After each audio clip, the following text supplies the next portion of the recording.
મિત્રો, આટલું કરવાથી કોઈ દિવસ તમારે ભૂવા પાસે જવું નહીં પડે. જીવનમાં જો તમે આટલું કરશો તો કોઈ દિવસ તમારે ભૂવા પાસે જવાની જરૂર નહીં પડે.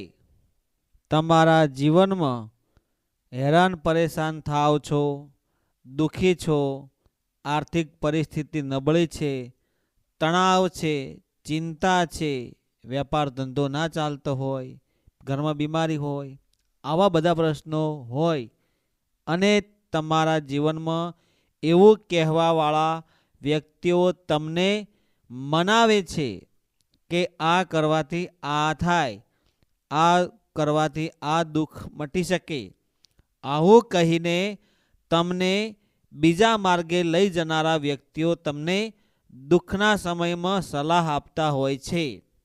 જે વ્યક્તિને કાંટો વાગે એ જ દુઃખ જાણે, જેને વીતે છે એને જ ખબર પડે છે કે કયા દુઃખનું પરિણામ કયા રીતે આવે છે અને સુખની શોધમાં એ દુઃખ વળીને બેસે છે.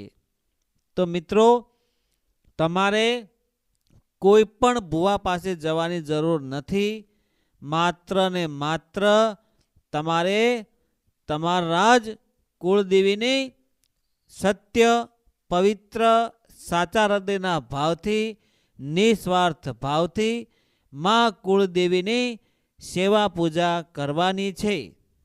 બસ એટલું ધ્યાન રાખજો કે તમે જે કંઈ ધંધો કરતા હોય, વેપાર કરતા હોય, નોકરી કરતા હોય, ઘરનું ગાડું સારી રીતે ચાલતું હોય, તે દરમિયાન જીવનમાં ક્યાંય પણ જો આર્થિક પરિસ્થિતિનો સામનો કરવો પડે, તણાવ આવી જાય, ચિંતા આવી જાય, ઘરમાં સામાજિક ક્ષેત્રે કોઈ પણ ક્ષેત્રમાં તમને થોડા ઘણું વિઘ્ન આવી જાય તો પણ કુળદેવીને જ પ્રાર્થના કરજો.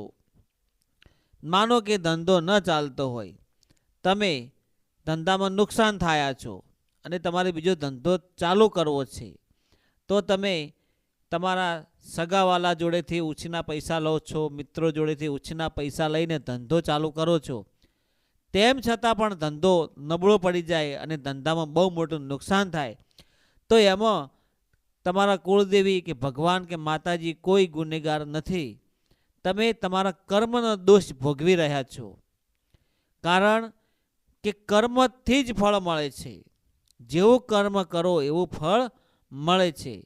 તો આપણે આપણા કર્મ અનુસાર આપણે ફળની આશા રાખવી જોઈએ. બીજું કે જો તમને નુકસાન થયું હોય અને દુઃખ આવી ગયું હોય ઘરમાં, તો તમને એવું કહેવાવાળા માણસો મળશે કે ભાઈ તમારે આ જ કરશો તો તમારે આ દુઃખનો સામનો થશે, આ દેવ દુઃખ તમને નડે છે, આ માતા તમને નડે છે, ઠેકણા માતા તમને નડે છે. તો એ બધું તદ્દન ખોટું છે. કોઈ કોઈને નડતું નથી. તમે કોઈનો ગુનો ના કર્યો હોય, કોઈનો તમે ખોટું કાર્ય ન કર્યું હોય તો કોઈ દેવ તમને નડતું નથી. કોઈની બાધા કે માનતા રાખેલ છે અને તમારું કામ ન થયું, ધારો કે તમે કોઈ પણ દેવી શક્તિની માનતા રાખી કે દેવની બાધા માનતા રાખી અને કામ ન થયું અને એ દરમિયાન તમે એ બાધા પૂરી ન કરો અને તમને દુઃખ આવે, તો એવો મનમાં ભ્રમ કે વેમ ના રાખશો કે આ મને દુઃખ નડે છે. એવું કશું જ હોતું નથી. માત્ર ને માત્ર કર્મ ઉપર આધાર હોય છે. મિત્રો, તમારા અંદર જો તમે ખેડૂતના દીકરા હોય કે કોઈ વધારે પડતું તમે ભણેલ ન હોય, એક ઉદાહરણ તરીકે કહું છું કે 4 ચોપડે ભણેલા હોય અને કોઠા સૂઝ તમને વધારે હોય, જ્ઞાન વધારે હોય, તમે જે ધારો એવું કાર્ય કરી શકો ને એમાં સફળતા મેળવી શકો, તો એ ડિગ્રી કરતાં પણ વધારે છે. ભણેલા હોય, ડિગ્રી હોય, પણ એ લોકો ખોટા સૂઝ હોય તો એ વધારે આગળ વધી શકે. પણ તમે ઓછું ભણેલા હોય અને તમારી જે કોઠા સૂઝ છે, તમે શૂન્યમાંથી સર્જન કરી શકતા હોય, નવું એટલે કે નવીનતાવાળું કંઈક તમે કરી શકતા હોય, તો સમજી લેવાનું કે ભણેલા કરતાં પણ અભણ માણસ આગળ હોય છે. એને ડિગ્રીની કોઈ જરૂર હોતી નથી. અને એ વ્યક્તિ ભણતરમાં જે આગળ હોય પણ ખોટા સૂઝ ન હોય અને ખોટા વેમ ને ખોટી અંધશ્રદ્ધામાં હોય તો એ માણસ દુઃખી હોય.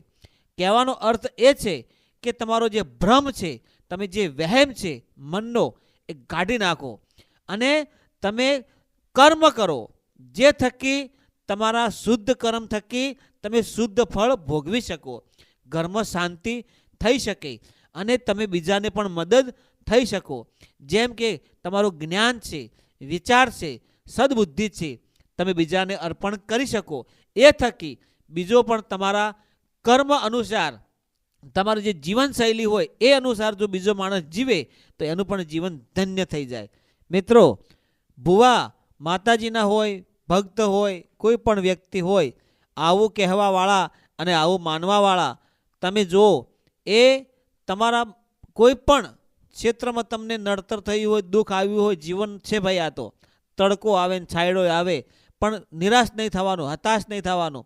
કોઈ તમને એમ કહેશે કે આજે આ બાધા રાખવાથી કે આ ભાઈ જોડે જવાથી તમને સુખ થશે, અને એ પ્રમાણે ન થાય તો તમારા મનમાં એ લોકો એવો વહેમ ઊભો કરે છે, એ લોકો એવો તમારા મનમાં, તમારા હૃદયમાં એવો ભાવ ઉત્પન્ન કરે છે કે તમને મનાય, પણ એવું કશું નથી. એટલે તમારે કુળદેવીને પ્રાર્થના કરવાની છે, તમારા જ ભગવાનને, રામને, રુદિયાના રામને મનાવવાનો છે. તમારા અંદર જે ભીતરમાં જે શક્તિ પડી છે એને જગાડવાની છે કે તમે શું કરી શકો. ધારો કે તમે શિક્ષણ મેળવીને ભણી ગણીને હોશિયાર બનીને નોકરી કરી શકો, ખેડૂત બની શકો, ડૉક્ટર બની શકો, ડ્રાઈવર બની શકો, કોઈ પણ ને કોઈ પણ તમે કાર્ય કરી શકો એવી તમારા અંદર કલા છુપાયેલી હોય, એ કલાને તમારે બહાર લાવવાની હોય છે. જેમ કે આ દુનિયામાં અસંખ્ય વ્યક્તિઓ, અસંખ્ય માણસો હોય છે, દરેકના મન અલગ અલગ હોય છે. કોઈ મજૂર હોય, કોઈ કડિયા કામ હોય, કોઈ ડ્રાઈવર હોય, કોઈ રિપેરિંગ કરતો હોય, બધાના ધંધા વેપાર રોજગાર અલગ અલગ હોય. કોઈ નોકરી હોય, કોઈ સારી નોકરી કરતા હોય, કોઈ ઊંચી નોકરી કરતા હોય, બધા અલગ અલગ પ્રકારના વ્યક્તિઓને અલગ અલગ પ્રકારના વ્યવસાયો ધંધા સાથે સંકળાયેલા હોય છે. એટલે એવી જ રીતે તમારા અંદર શું ટેલેન્ટ છે, તમારા અંદર શું કલા છે, કોઈને પહેલવાની હોય, કોઈ ચિત્રકાર હોય, કોઈ સંગીતકાર હોય, કોઈ ગાયક હોય, કોઈ સાહિત્યકાર હોય, કોઈ મજૂર હોય, કોઈ કડિયા કામ હોય, આવા અનેક પ્રકારની જે કલાઓ તમારા અંદર છુપાયેલી હોય, જે ટેલેન્ટ છુપાયેલું હોય એને બહાર લાવો અને એમાં તમે મહેનત કરીને આગળ વધો. તમારો જે કોઠા સૂઝ પ્રમાણે તમે આગળ વધો ને અપડેટ થઈ અને જીવનને, તમારા જીવનને તમે ધન્ય બનાવી શકો છો. આ જ છે જીવન જીવવાનો સાચો નિયમ અને સાચી રીત. મિત્રો, તમે તમારા કુળદેવીનો દીવો કરો, દીવો કરી માતાજીને સાચા હૃદયથી પ્રાર્થના કરો અને કોઈ દિવસ કોઈ ભગવાન માતા જોડે કશું માગશો નહીં. માત્ર ને માત્ર આશીર્વાદ લેજો, સદબુદ્ધિ લેજો. માં, અમને સદબુદ્ધિ આપ, જેથી કરીને અમારું મન પવિત્ર રહે, શુદ્ધ વિચારો રહે. જેવો વિચાર એવી તમારી વાણી, અને વાણી જો મીઠી હશે, તમારો સ્વભાવ મીઠો હશે તો કોઈ પણ ધંધામાં, કોઈ પણ ક્ષેત્રમાં તમે સફળતા થઈ શકશો. માં જોડે તમે હેમખેમ સર્વકુશળ મંગળ રહો. તમારું શરીર સ્વસ્થ હશે તો તમે કોઈ પણ કામ કરી શકશો. એવા આશીર્વાદ લેજો. માં ભગવતી કુળદેવી જોડે એવા આશીર્વાદ લેજો કે તમે જે પણ કમાણી કરીને પૈસો લાવો છો એમાંથી તમે ધર્મ કરો, પુણ્ય કરો, દાન કરો, ગરીબને ખવડાવો. આવા બધા ધર્મના કાર્યો કરશો તો 100% તમારે કુળદેવી પ્રસન્ન થશે. તમારે કોઈ પણ ભુવા પાસે જવાની જરૂર નહીં પડે અને જે તમારી કોઠા સુધી તમે આગળ વધો એવી હું ગુરુદેવ માતાજીને પ્રાર્થના કરું.